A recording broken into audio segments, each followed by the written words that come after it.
Aquí estamos, listos para iniciar otro viaje por el campo. Hoja de ruta chequeada y bienvenida musical que hoy suena de esta manera.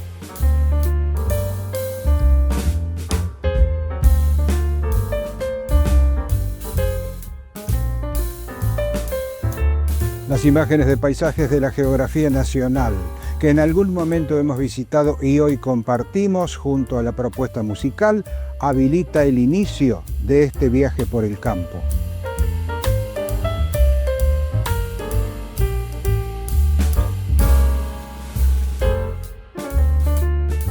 Viaje en el que compartiremos un par de temas que agradecemos a la sección Comunicaciones del INTA Marcos Juárez. Estaremos hablando de forestación, pero vamos a comenzar con detalles del accionar de la REXO, la Red de Evaluación de Cultivares de Soja. El comité técnico de la red se reunió en la experimental del INTA Marcos Juárez y Andrés del Pino estuvo dialogando con Juan Edman, quien es el gerente del área técnica y relaciones institucionales de ASA, Asociación de Semilleros Argentinos, e integrante del comité técnico, quien comienza hablando sobre los temas tratados en esa reunión. El Comité Técnico de Convenio INTA-ASA, que ya tiene más de 40 años de desarrollo, se reúne sistemáticamente en esta época para analizar los resultados de cada una de las parcelas que se cosecharon y tomar la decisión en base a evaluación técnica, coeficiente de variación, desvío estándar, rendimiento, etcétera, etcétera, la inclusión como resultado final de cada una de esas parcelas. Especialmente en este año hemos también tenido en este punto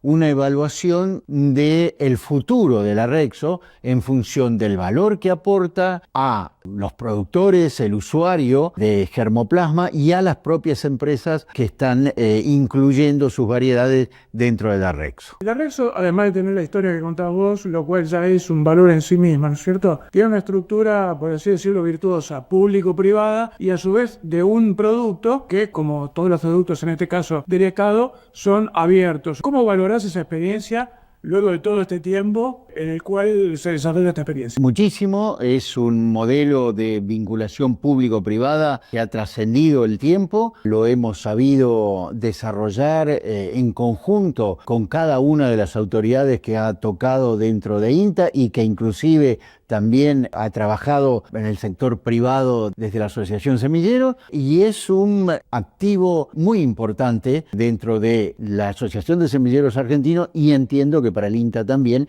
como vinculación público-privada. ¿Cómo valorás el aporte, en este caso del INTA, a nivel territorial? El hecho de que el INTA esté, en este caso, en lo que es la región sojera, en toda su amplitud. La red se soporta en un casi 80% en base a los ensayos territoriales que se hacen vinculados con cooperadores que tienen que ver con el INTA, que integran el INTA, el otro 30% con el esfuerzo de las empresas que hacen las parcelas en esas regiones, pero esto no hubiera podido trascender con la fuerza y con el compromiso que el INTA tiene año a año en cada una de las regiones para poder tener resultados para la REXO. Finalmente, y como haciéndolo prospectivo, digamos, en reuniones como esta, ¿qué es lo que notamos que es el desafío hacia adelante de la red para mantenerse, como decías en un principio, para la continuidad, para seguir siendo esta estructura virtuosa? Evidentemente tenemos que pensar en una situación integral en la cual el cultivo de soja es o está entrando en una situación complicada en Argentina por un montón de temas que están totalmente ajenos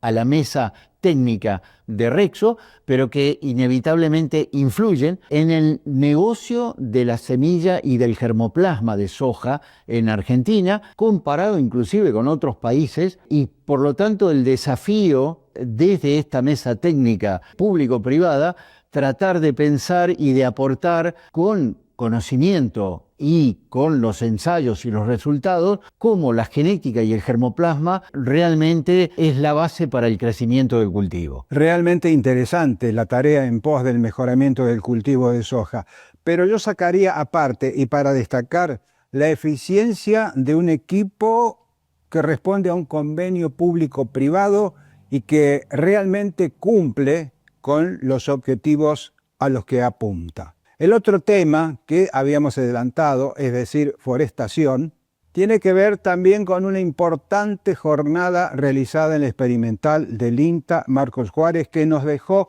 valiosas reflexiones de investigadores y de expertos sobre este tema de forestación. Y para comenzar, Virginia Cagliero dialogó con la bióloga Amanda Cora del INTA Manfredi, quien en la primera parte de esta entrevista remarca la importancia del arbolado en los sistemas urbanos, periurbanos y rurales. La importancia de incorporar el árbol a los sistemas urbanos, periurbanos, rurales, en todo ámbito, es aprovechar los beneficios que el árbol nos puede brindar a la sociedad. Beneficios como regulación de napas, de aumento de biodiversidad, regulación de la velocidad de los vientos, regulación de captación de agua para provisión también de la napa, porque genera sistemas más estables. En los espacios urbanos y periurbanos también, porque en algunos casos se pueden generar parques asociados, el beneficio que está medido es, más allá a nivel estético, es el impacto que tiene claramente en la salud de las personas, tanto física como psíquica. Eso está totalmente comprobado de estudios que se han realizado en esta temática. Y como te decía, a nivel estético y al nivel también de regulación de temperaturas en las ciudades es impresionante. Vos tenés una calle que puede estar hasta el doble de temperatura a nivel de calle, vereda o fachada de una casa con respecto a una que está arbolado. Esto tiene implicancia económica en esta regulación de temperatura a nivel de uso de electricidad para aire acondicionado, por ejemplo. Es un beneficio directo económico también incorporarlo. Y la parte de periurbano, incorporación del árbol, más allá de muchas funcionalidades, como te decía, regulación de vientos, de temperaturas, tiene que ver con generar espacios de recreación, incorporar la vida natural a lo que es la dinámica del pueblo y claramente cumplir con las legislaciones que muchas poblaciones tienen. A nivel también rural tienen todos estos mismos beneficios, ¿no? Que tienen que ver también con que cada cuenca tenga su porcentaje, digamos, adecuado de arbolado para regular las napas, regular los vientos y hacer un mínimo beneficio, obtener un mínimo beneficio de lo que nos dan los árboles. Una vez cuando recorre los campos, muchas chacras o muchos cascos de campo han sacado los árboles. ¿Crees que entienden la importancia de mantener los árboles? No siempre se percibe la importancia de mantener los árboles. Tenemos que aprender como sociedad a convivir con el árbol, porque el árbol da beneficios múltiples, pero tenemos que entender cuáles son los beneficios y entender que en el convivir con los árboles tenemos que tolerar cosas que estos generan también. Podemos hablar de las espinas, podemos hablar de anidación de algunas aves, que por ahí nos resultan después molestas, como pueden ser quizás palomas o loras que nos interfieren con los cultivos, pero bueno, se trata de conseguir las especies adecuadas en el sitio adecuado. Tenemos una cultura actualmente como por ahí de ir sacando y no reponiendo los árboles y resignarnos a que bueno, con la inundación se murieron, no, si pongo nuevos se van a morir. Bueno, es eso, es generar la tolerancia y entender el porqué y la necesidad que tenemos de tener estos beneficios aportados por los árboles. Por último, con respecto a la ley agroforestal de la provincia de Córdoba, ¿qué opinión te merece? Particularmente para nosotros como equipo de trabajo, abrió una puerta de oportunidades, dado nuestro convencimiento de lo favorable de incorporar los árboles en los sistemas, de poder trabajar en eso y generar información para difundir después respecto a eso. El espíritu de la ley habla sobre la importancia de que cada cuenca hidrográfica tenga su entre 2 y 5% forestado. Hubo algunas modificaciones que ese espíritu cambió, ese beneficio que aportarían en la cuenca va a recibir otra cuenca y no la cuenca que tenía que ser forestada. Eso está aún por implementarse. Pero el espíritu de la ley es elevar el piso ambiental y recibir los beneficios propios de una zona que, si bien es importantísimo que se haga agricultura, hay que hacerlo de manera más sustentable, digamos, y cumpliendo la ley, que es la incorporación entre el 2 y el 5%. Forestación, un tema que no hay que sacarlo nunca de la agenda. Allí está la herramienta para contribuir a menguar por lo menos el deterioro del medio ambiente, tema con el que seguiremos en el próximo tramo. Cerrando ahora con las imágenes de la geografía nacional que van pasando sobre la propuesta musical que hoy nos acompaña. Así vamos metiéndonos en el segundo tramo de este viaje por el campo. La propuesta musical, sonando sobre paisajes argentinos, se encargan de habilitar el recorrido.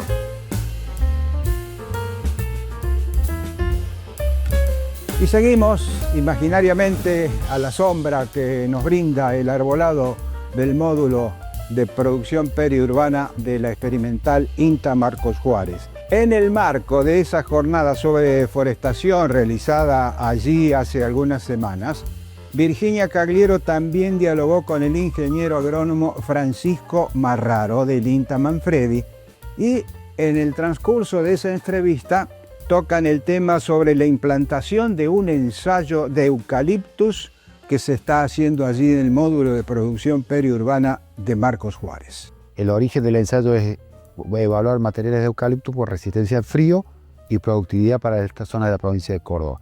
A su vez, hubo que hacer un trabajo en conjunto con la experimental y adaptarlo también para que cumpla las veces de cortina forestal y marcara un poco un buffer entre la parte urbana y la ciudad, digamos, que venía muy bien como una producción para el periurbano. Un poco ese es el origen del ensayo, eso es lo que nos lleva a plantarlo allá en el 2021. Teniendo en cuenta que hablaste sobre clonación de eucalipto, ¿a qué nos referimos cuando hablamos de clonación y para qué sirve clonar árbol? Todos los clones son materiales genéticamente idénticos. El proceso para llegar a la clonación es a partir de un individuo que tiene las características genéticas que uno quiere, que el mejorador le gusta, corta pequeños trocitos y los va multiplicando. Puede ser in vitro o en microestacas. Antes de eso, la selección la hacen sobre material de semilla o material híbrido. En este caso, los mejoradores lo que hicieron fue usar dos especies de eucaliptos diferentes, Eucalyptus camaldulensis y Eucalyptus grandis, buscando justamente la altísima tasa de crecimiento de grandis y la resistencia del camaldulensis. Al cruzar estos dos materiales se produce un vigor híbrido y lo que se obtiene son materiales que son superiores a sus padres. Al sembrar la semilla de ese cruzamiento, los chicos van después de 10 años de evaluación seleccionando algunos materiales que son adecuados. Cuando encuentran el material que les gusta, se lo selecciona y se lo clona y se multiplica. Por eso hablamos del CG8, era la planta 8, hija de ese cruzamiento original. De eso hablamos de clones. En el ensayo de clones ya hay especies puras. Y también hay clones de una especie pura. Se trajo un clon de un Eucalyptus grande, digamos, un eucalipto que estaba en Concordia, que era muy lindo, el mejorador le gustó, lo clonó y lo multiplicó de esta manera. ¿Qué beneficios trae la clonación, en este caso de eucaliptos o de los árboles en general? El beneficio que tiene justamente es esto, es decir, multiplicar las características genéticas, digamos, que al mejorador le gustó. A ver, le gustó esa planta porque es alta, porque es más gruesa, porque es más recta, porque tiene resistencia al frío. Para volver a obtener de semilla tengo que hacer una multiplicación de semilla y no necesariamente los hijos de ese cruzamiento van a ser todos iguales. Si yo lo tomo y lo clono, efectivamente me garantizo que tener todos los individuos iguales. Tiene esa ventaja y tiene la desventaja de que si yo planto únicamente el mismo material en todo el campo, estaría expuesto a las mismas debilidades genéticas. Si en el caso de que el clon sea más susceptible a una plaga, cuando entre esa plaga va a hacer sonar todos los materiales. Por eso por ahí se recomienda plantar de a varios clones dentro de un mismo lote para evitar justamente, para tener diversidad genética en el lote. ¿Este es un tema en el cual el productor está encerado del mismo o es una práctica de experimental? La clonación es una práctica sumamente extendida, sobre todo en toda la Mesopotamia argentina, en el Delta. Son materiales que se usan mucho. De hecho, todos los sauces y álamos que estamos usando básicamente en todo el país son clones. Nombres conocidos, pero básicamente son clones. Es muy usado y por ahí la gente no sabe que está usando un clon de X materia. ¿Cómo marcas esta cuestión que es una práctica extendida en todo lo que tiene que ver en la Mesopotamia? ¿Por qué Córdoba no? ¿O en el futuro Córdoba tiene la posibilidad de llevar este tipo de prácticas? Habitualmente INTA. La clonación tiene el problema que el plantín clonal es más caro que un plantín de semilla. En estas especies como los eucaliptos, que por ahí se pueden lograr de semilla, en Córdoba no tiene mucha historia forestal en ese tema. Entonces, bueno, estamos entrando a presentar estos eucaliptos, estas especies clonales que pueden ser a futuro bien aprovechadas en Córdoba. De hecho, en el ensayo el que mejor anduvo fue Bentami, que es una especie pura de semilla. O sea, ahí no hay clonación alguna, esa fue una especie que se adapta muy bien a nuestra provincia. En este tipo de jornadas, ¿cómo recibe los productores o la gente que está en el tema agroforestal este tipo de temáticas? Hay de todo un poco. Si le preguntamos a las más de 50 personas que vinieron hoy acá, están abiertas, están con ganas, les gustó, por eso vinieron hasta Marcos Juárez. Hay gente que hizo 400 kilómetros para estar hoy aquí. En general, en la provincia no está la recepción, pero bueno, creo que de a poquito, ya después de la sanción de la ley agroforestal, hay una serie de cuestiones que van haciendo a que el árbol empiece a ser un componente más dentro de la matriz productiva de la provincia. Mencionabas esta cuestión que tiene que ver con la ley agroforestal. ¿Qué opinión te merece? La ley agroforestal tiene una muy linda pata, un muy lindo espíritu, que era básicamente lograr incrementar la masa arbórea de la provincia. De alguna manera era exigir que cada uno de los campos agrícolas tenga entre un 2 y un 5% de su superficie cubierta con árboles. Eso, si lo miramos, está bueno. Los árboles siempre tienen una cuestión de prestar servicios ecosistémicos. Si ese 2% va a ser con fines productivos, pensaremos por ahí en algunas especies exóticas de mayor crecimiento que la nativa. Si por ahí el productor quiere solamente cumplir la ley, la recomendación de ir con especies nativas tiene muchísimas ventajas, porque nos da refugio a la biodiversidad nativa y la rusticidad, que es una planta que necesita menos cuidado que las exóticas. Yo creo que la ley tiene ese punto positivo, el incentivo a la forestación. Se cerraba esta entrevista con una reflexión sobre la ley forestal en nuestra provincia de Córdoba. Y también se habló sobre la clonación como una herramienta para encarar la forestación. Allí en el INTA Marcos Juárez, en el módulo de producción periurbana, hay un ensayo sobre implantación por clonación de eucaliptos y se estuvo mostrando allí. En el próximo tramo, que será el último, seguiremos hablando de este tema siempre en el marco de esa jornada. Pero ya se encarará el tema del sistema silvopastoril, una práctica agrícola que, como ustedes saben, mezcla la producción forestal y pasto con ganadería. Ya volvemos.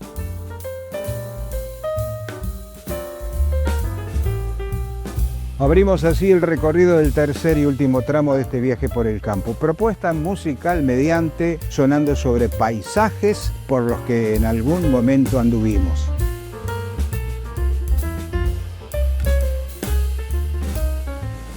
Tal lo adelantado, al cerrar el tramo anterior, vamos a completar este viaje por el campo hablando sobre el sistema silvopastoril, esta práctica agrícola que combina producción de árboles, pasto y ganadería. Al respecto, Virginia Cagliero en esta oportunidad habló con el ingeniero agrónomo Néstor Franz de la Agencia de Extensión Rural INTA Coronel Moldes, quien así explica técnicamente de qué se trata el sistema. Son sistemas o tipos de producción donde hay tres componentes principales: el árbol, el animal, rumiante y pasturas. Entonces, ese sistema se denomina silvopastoril si son árboles nativos con sistemas de ganadería incursionando, ¿no es cierto?, con pasturas naturales, o pasturas nativas o pastizales. Pero también existen los sistemas foresto-ganaderos, que son los que estamos nosotros, porque son árboles plantados o implantados con un diseño de distancias para mejorar, o sea, distancia entre los árboles, para mejorar el crecimiento de la pastura y la producción animal. Desde el punto de vista de la producción, mejora la producción, los indicadores productivos del animal, porque a su vez mejora y disminuye el estrés causado por el ambiente. El árbol le da un microambiente que en momentos de calor o altas temperaturas le da sombra y disminuye la temperatura, o sea, es más fresco para la producción animal.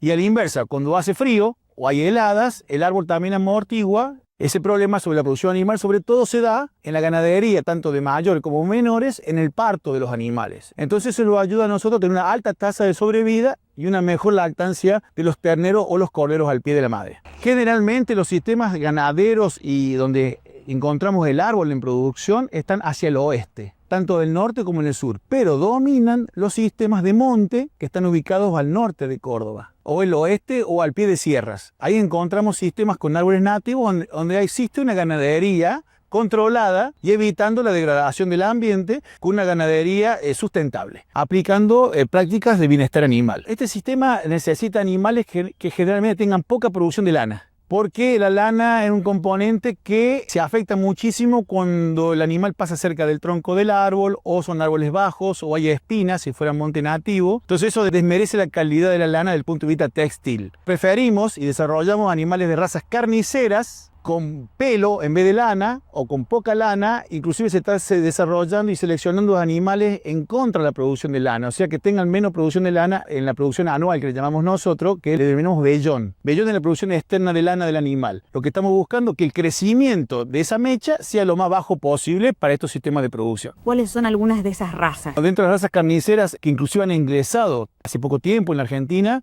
es la raza Santa Inés, el Dorper, y dentro del punto de vista de razas carniceras con poca lana o con poca largo de mecha, el Texel, el Paul Dorset y el Suffolk. Serían las razas que estarían indicadas para la producción de carne en sistemas silvopastoriles. Las razas que se adaptaron principalmente en la Argentina y en el NEA sobre todo, arrancó la raza Santa Inés en los sistemas de producción de monte. Después esa raza fue desplazándose hacia el sur, todo lo que es Catamarca, Chaco, Formosa, La Rioja, el norte de Córdoba, y sigue bajando hacia el sur hasta un límite de la mitad de la provincia de Córdoba, en esa latitud, porque ya el frío impacta directamente en estos animales porque no tienen lana. Entonces afecta el nivel de producción. Y posteriormente se incorporó la raza Dorper, que es una raza sudafricana, que tiene una gran adaptación a estos sistemas silvopastoriles. Entonces, y en Córdoba, hace poco tiempo que ya tenemos algunas cabañas que están mostrando el potencial productivo de esta raza. Por parte de los productores, ¿qué es lo que ves? ¿Cómo trabajan? ¿Qué beneficios le ven ellos a este tipo de sistemas? El productor de Córdoba principalmente no tiene una aptitud forestal, tiene algunos problemas del manejo del árbol, todo lo que es el sistema de podas, raleos, distancias entre los árboles,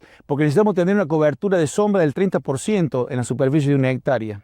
¿Por qué? Porque no podemos tener mucha copa porque no deja crecer el pasto, sobre todo si son árboles que no pierden la hoja. Entonces necesitamos tener un porcentaje de cobertura de sombra de un 30% y ajustar la carga animal a la disponibilidad de forraje que tenemos en los sistemas de producción. Por ejemplo, con pasturas naturales, que tenemos alrededor de 8.000 kilos, estaríamos ubicando entre 10 y 12 ovejas por hectárea. Toda esa técnica o manejo tecnológico de la producción animal en forraje y en el árbol, y cuidado con el animal, Córdoba viene unos pasos atrás. No somos una provincia forestal y desde el punto de vista ganadero tenemos ganaderías clásicas, digamos, de producción. No hemos avanzado en sistemas silvopastoriles, pero en estos últimos años se está notando un desarrollo de la ganadería sobre la producción de árboles, que eso es muy interesante, y el INTA también está investigando y trasladando esa información, adaptando de otras provincias que ya van más adelante en estos sistemas de producción y viendo qué limitantes se nos van presentando. Notamos que nuestro productor todavía no está preparado para esta tecnología. En cuanto al tipo de carne que produce el animal, ¿de qué calidad estamos hablando? Excelente, no solamente el manejo,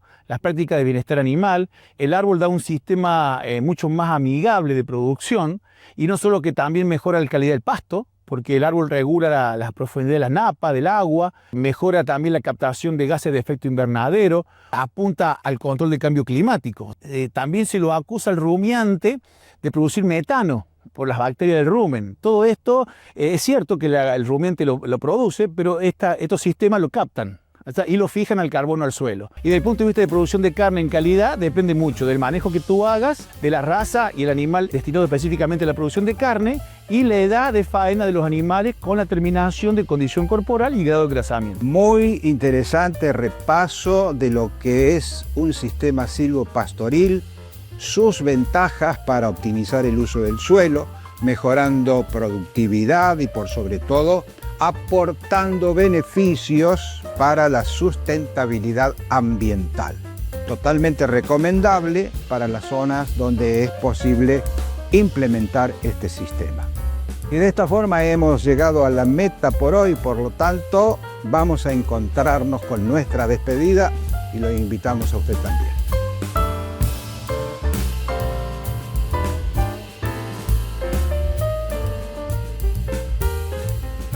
Despedida que comienza con estas imágenes de paisajes argentinos que en alguna oportunidad visitamos y que van pasando sobre la melodía que acompañó el viaje de hoy y que ahora, como siempre, nos marca la tranquera de salida, y allí encontraremos la frase del final, y que hoy, motivados diría yo por el tema que tratamos, forestación, que obviamente está muy relacionado con el medio ambiente, buscamos una frase o reflexión que nos haga pensar en ese sentido.